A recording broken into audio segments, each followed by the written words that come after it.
All right, let's dive right into this explainer and decode this rapidly unfolding US-Iran geopolitical crisis. I mean, if you've been glancing at the news lately, you already know things are moving at breakneck speed, and honestly, the headlines, they're pretty alarming right now. We're seeing major military chess moves and hearing some of the harshest language imaginable. But look, as focused learners, we know that to really grasp what's going on, we've got to look past all that sensationalism. So today we're going to cut straight through the noise, map out exactly what's happening on the ground, and uncover the hidden strategies driving both sides. To figure out where we are, we first have to look at how incredibly fast things just unraveled. Seriously, the recent ceasefire broke down in just 3 chaotic days this week. It all started on Monday, right? The Revolutionary Guard struck commercial vessels right off the coast of Oman. The response was immediate. By Tuesday, the U.S. launched retaliatory strikes on Iranian military targets, and Tehran fired right back with missile and drone attacks on U.S. bases across the Gulf. Then, by Wednesday, President Trump flat out declared the ceasefire was officially over. This rapid-fire sequence of events sent literal shockwaves through global markets, instantly spiking oil prices and putting everyone on edge. Okay, decoding the posturing. Right now, it absolutely looks like two nations on the brink of war. But to truly understand this escalation, expert Paul Musgrave points out that we have to separate the terrifying public rhetoric from the cold, calculating reality happening behind closed doors. And you know, this perfectly illustrates Musgrave's theory that both sides are just actively testing boundaries here. Look at the comparison. On one hand, you've got escalating threats, we're talking fiery rhetoric, extreme demands, the whole shebang. But on the other hand, look at the concrete actions. The U.S. is waiving sanction suspensions, sure, but they are notably avoiding actually interdicting Iranian shipping. This discrepancy is absolutely crucial. It shows that while they're flexing their muscles to signal what's vitally important to them, they are purposely pulling their punches. Why? To make sure they leave some breathing room for negotiation. And nowhere is this high-stakes test of boundaries clearer than the leverage currently being applied over the Strait of Hormuz. Because of that bottleneck, the international community is scrambling with some pretty creative workarounds. First, the Iranian government is pitching mandatory tolls for safe passage. To counter that, without actually starting a fight, European nations are floating a voluntary protocol. It's basically a Patreon-style voluntary contribution for passage, kind of modeled after systems they use in places like the Strait of Malacca. But then, and this is wild, we have this massive pitch reportedly proposed by Jared Kushner and Steve Witkoff, major sanctions relief. The pitch is for Iran to drop the toll demands entirely in exchange for access to a whopping $300 billion global economy fund. Think about that number. It's a classic negotiation tactic, right? Give up direct control of the strait for massive economic reintegration, so both sides can walk away claiming a win.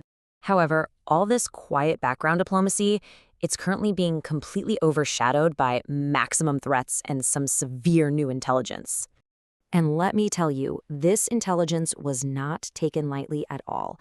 These alleged plots are believed to be calculated retribution for the deaths of Iran's top echelon, specifically the assassination of Qasem Soleimani, which was ordered by President Trump years ago. In the eyes of Iranian operatives, they might view this as fair play. But these plots reportedly even included targeting Air Force One.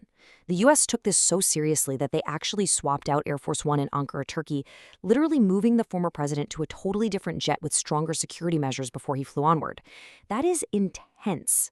Naturally, this highly credible, highly personal threat prompted a massive rhetorical escalation. President Trump took to social media with a really stark warning, saying orders have already been given and that, quote, 1,000 missiles are locked and loaded, ready to completely decimate and destroy all areas of Iran for a year if any assassination attempt is made. So is the U.S. reverting to all-out war? I mean, hearing quotes about thousands of missiles and completely decimating a nation, you kind of have to step back and ask the obvious question. With orders reportedly given and missiles quote-unquote locked and loaded, are we actually on the verge of a full-scale ground invasion? Well, this is where understanding deterrence is absolutely key. Deterrence is basically a strategy that uses severe threats to prevent an adversary from taking a specific, consequential action that hasn't actually happened yet. Because despite all that apocalyptic language of destruction, experts like Paul Musgrave point out this is a highly calculated maneuver. The extreme rhetoric is specifically engineered to prevent an attack on a high-profile figure, not to arbitrarily kick off a massive war.